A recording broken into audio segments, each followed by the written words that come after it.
शंकरी रे गलिया जी पापा शंकर रे दुआ शंकरी रे गलिया जी पापा शंकर रे दुआ हथिया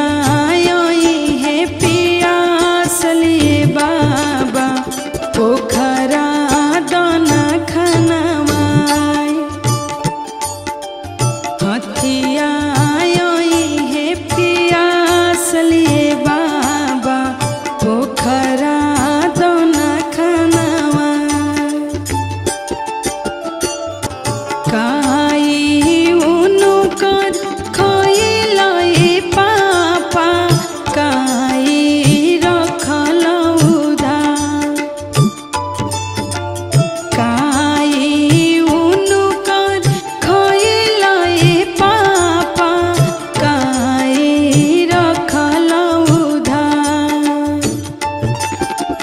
के करा करने बोलू हरलाए पापा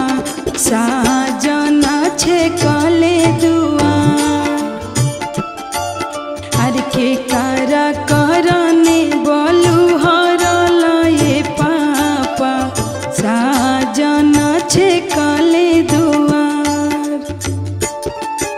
के करा करने बोलू साजन छे कले दुआर हरि पनावा उनु कर खइनी बेटी फुलावा रखनी उधार पनावा उनु कर खइनी बेटी फुलावा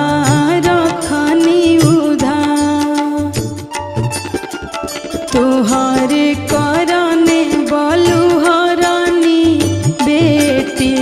साजन छे कले दुआ तोहरे करने बोलू हरानी बेटी साजन छे कले दुआ लड़की कहत है पनावा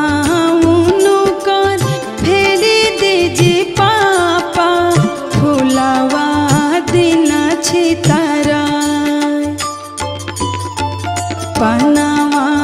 उनु कर फेरी दीजी पापा फुलावा देना छे तारा हमारा के ले पापा का से खिली जाइती साजन लौटे घरे जा अरे हमारा के ले पापा जांघे बैठती साजन ला